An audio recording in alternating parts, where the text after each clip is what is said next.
And now at the age of 78, he writes, like his last book. It's Pete Rose, Play Hungry, the Making of a Baseball Player. Now, Bern, many years ago, when I got thrown out of New York and was working in Miami, I used to live in Boca Raton, and I used to live on Boca Rio Road.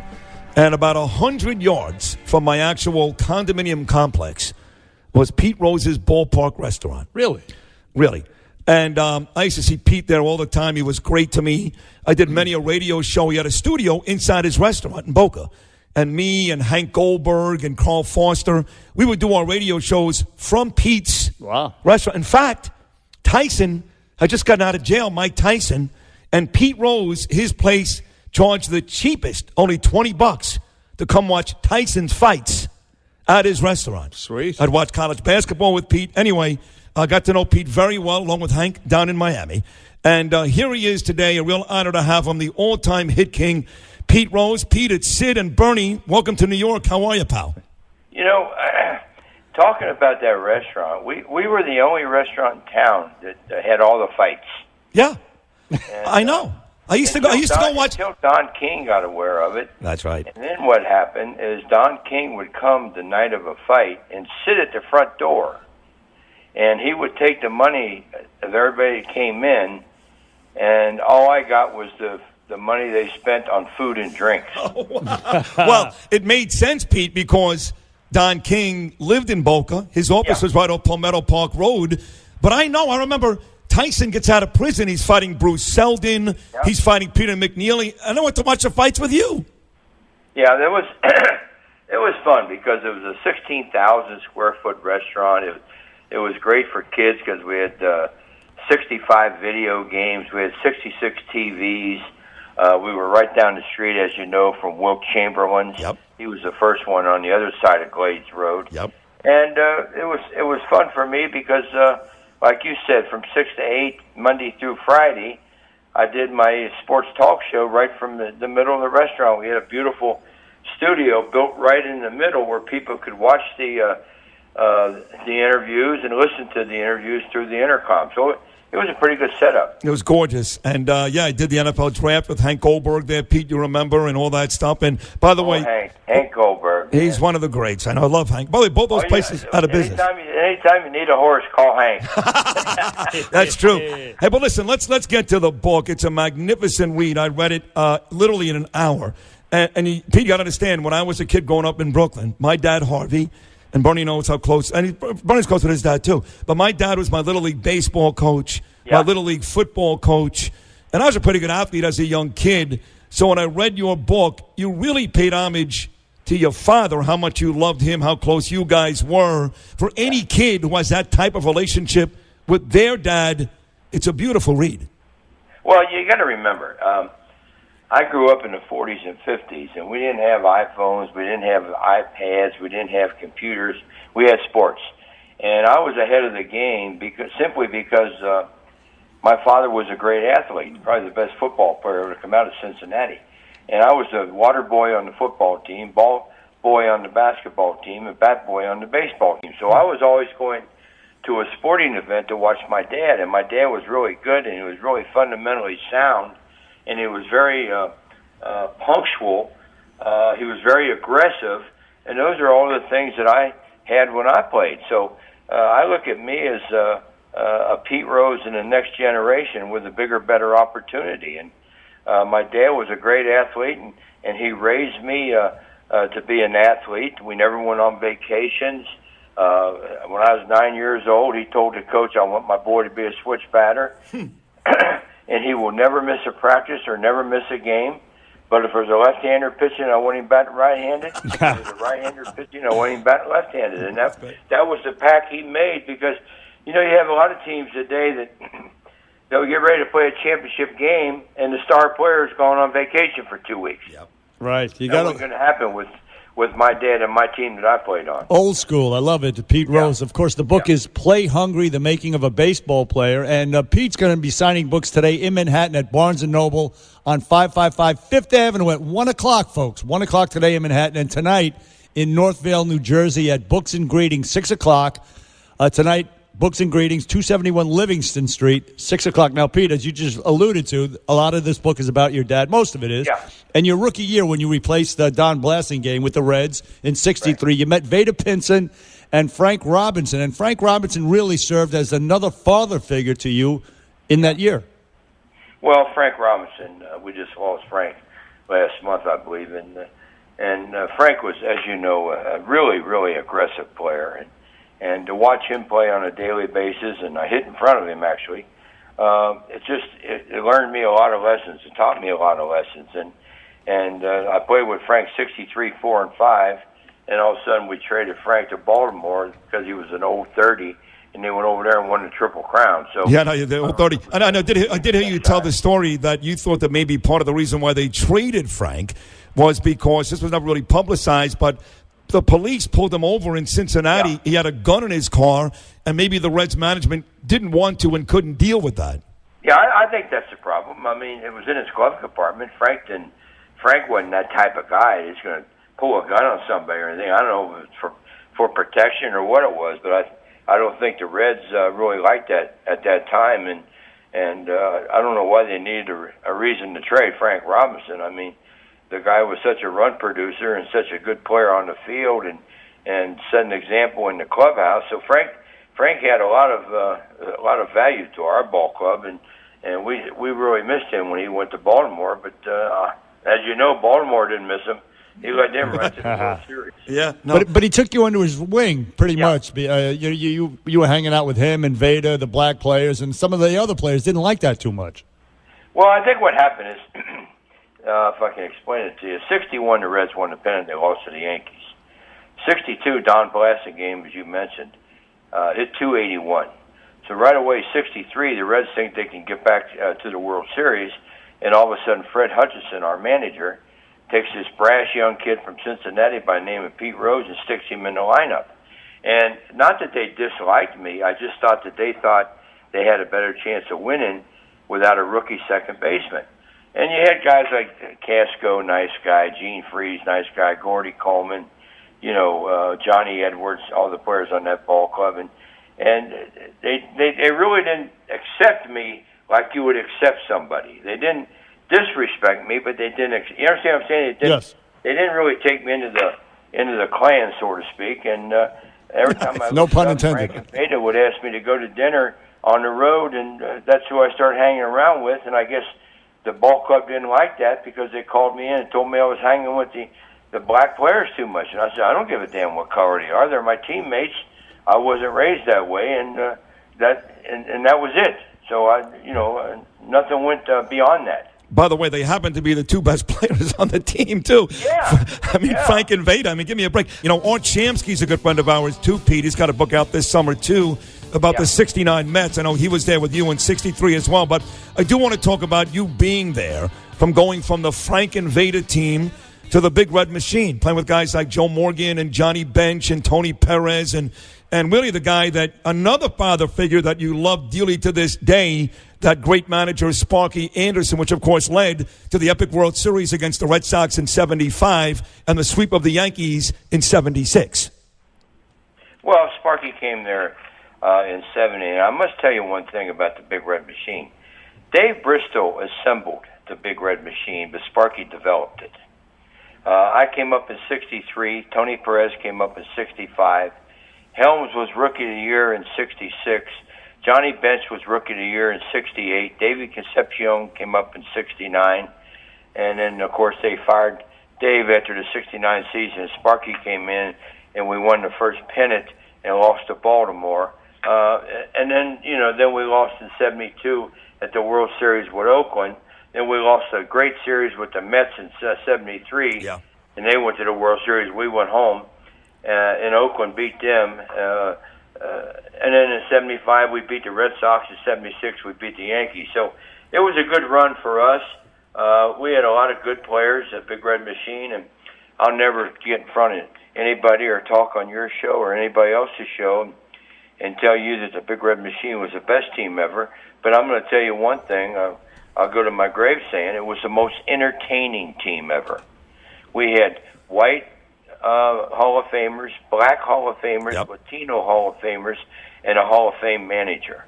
And we had Golden Glovers, we had batting champions, we had home run champions, we had RBI champions, and we had stolen base champions. We had everything you needed to be entertained at a baseball game, and that's what I will say about the Big Red Machine. Besides yourself, Pete Rose, who would you say, Bench, Morgan, Perez, any of them, who was the greatest player on that team besides yourself? Well, I think the guy that got the most out of what he had to work with was Joe Morgan. Here's a guy 5'7", back-to-back MVPs, and that's why we were so good, guys. I'll tell you why. Because in baseball, you don't get domination from second basemen and catchers. Our catcher was Johnny Bench, the greatest ever, and our second baseman was Joe Morgan, back-to-back MVPs. So perennial all-stars, perennial MVP candidates, most teams don't have MVP candidates catching and playing second base. Your run-productive positions are first base, third base, and outfield. And that's why we were ahead of the game, because the two positions that are really hard to fill up for is catching and second base. And we had all-stars, MVP candidates at those two positions. Great point, Pete Rose. Now, it seems to me, reading the book, Pete, you go on to Philadelphia. You're only there for about 5 years, and you were really good almost every year. I mean, 80, you won the World Series. Yeah. You beat the Royals. You did lose in 7th to Baltimore in 83, but just about every year you're in the playoffs, 2 World Series. I know you give yourself credit, and deservedly so, for making Mike Schmidt the best third baseman ever. Didn't seem like you gave enough love to Philly. As I know you're a Cincinnati kid, but seemed like you enjoyed your winning days in Cincinnati much more than Philadelphia. Well, that's my hometown. They play on Pete Rose Way. I was born 3 miles from the ballpark in Cincinnati. Yeah. And I had to figure this way, that what was the problem with the Phillies in the 70s? It was the Reds. Right. So if I go to Philly, I chose that. I took the lowest offer as a free agent to go to Philadelphia because I like Schmidt, I like Kozinski, I like Boa, I like Maddox, I like McBride, I like Trio. I like those guys, and they had a good ball club. And it worked out okay for me because, I had good years there, and we went to the World Series twice and the playoffs 3 times. So, in those days, you didn't take the most money. Now that I sit here and talk to you guys and I think about the offers I got, I should have went to St. Louis. Mr. Bush offered me a Budweiser distributorship. How would I get that today? That would have been sweet. Mr. Kaufman offered me already proven oil wells.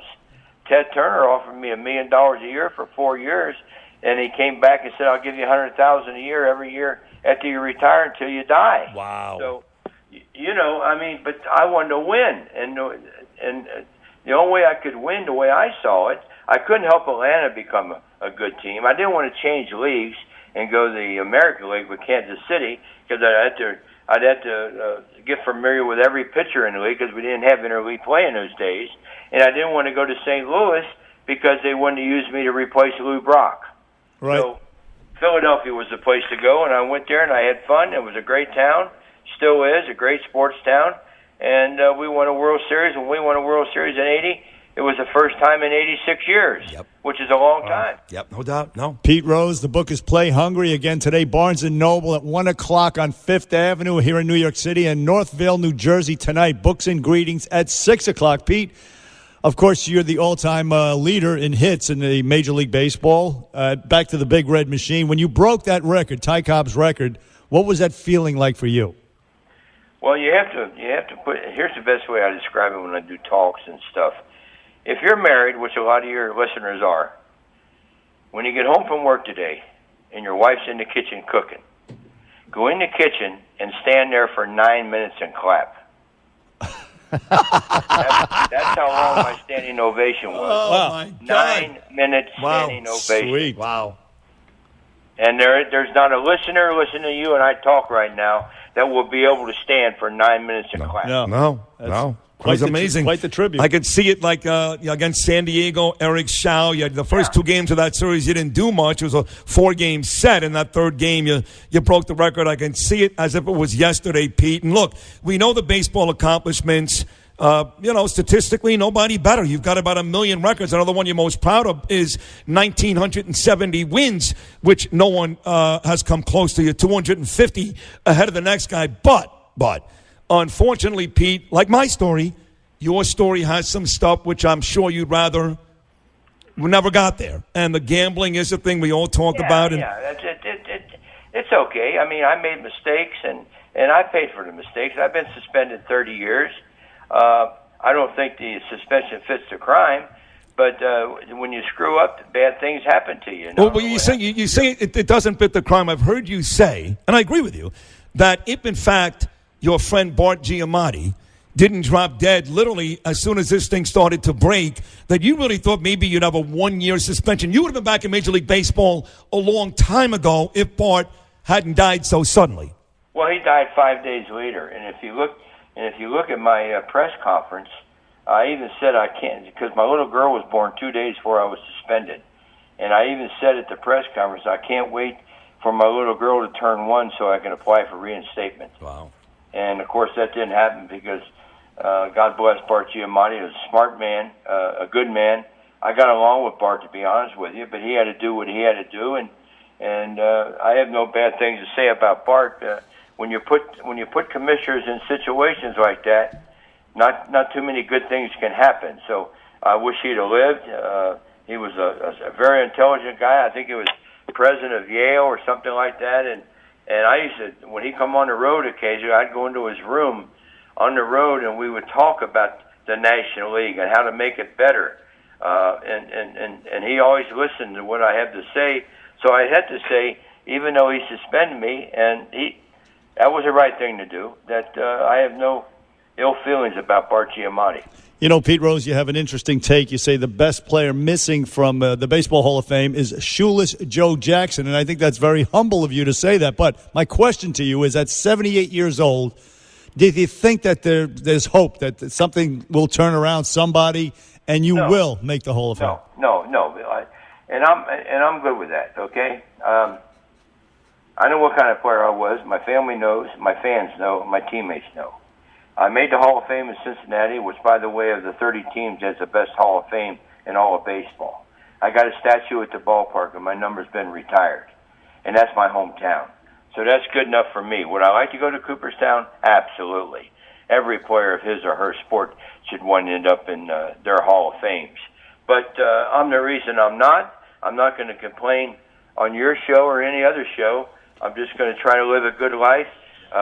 Yep. You know, you might think I'm crazy when I say this, but I'm the best ambassador baseball has, I believe. I agree. I sign autographs 20 days a month, 4.5 hours a day in the malls at Vegas, and all I do is talk positive about the game of baseball to kids, to grandmas, to grandpas, to dads and moms.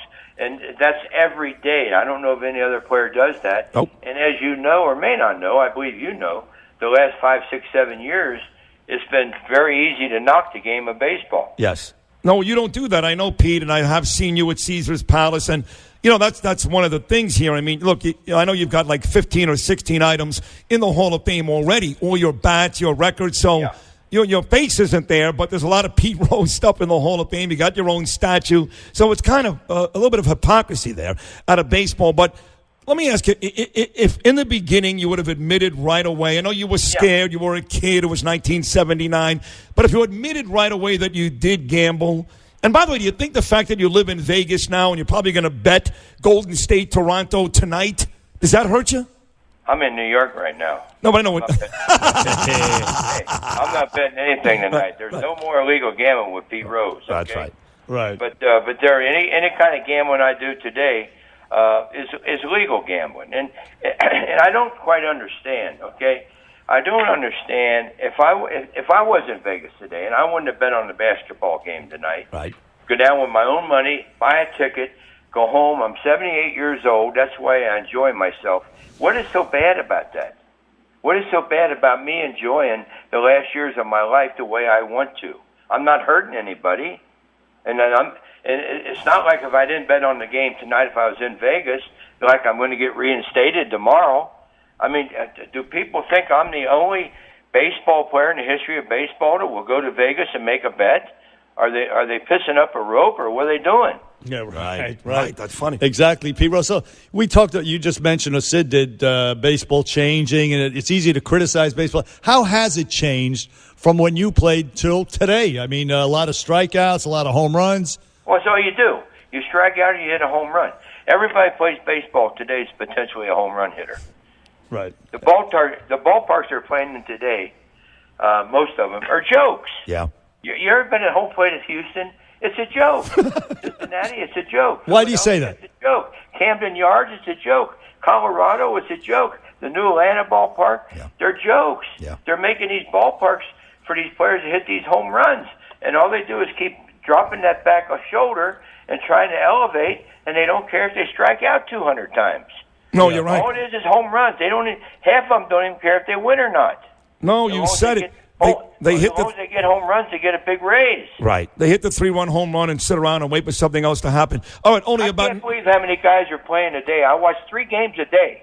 Yeah. I watch baseball every day. I can't believe how many guys get 2 strikes and will swing and miss and fall down with 2 strikes. You moron! Put the ball in play, for criminy sakes. Right. Get the guy from second to third. Yeah. Get the guy from third into home.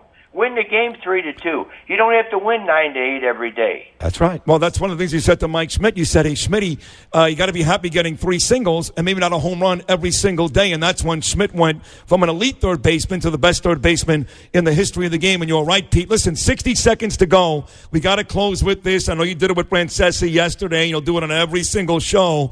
But you cannot not do a show without talking about Joe DiMaggio's penis. Well, when I gave him a shower in 1967 down in the jungle in Vietnam, and I got to be the only guy ever to give Joe DiMaggio a shower. I mean, seriously, and the best way to, I know he was a Yankee Clipper, and I love Joe DiMaggio.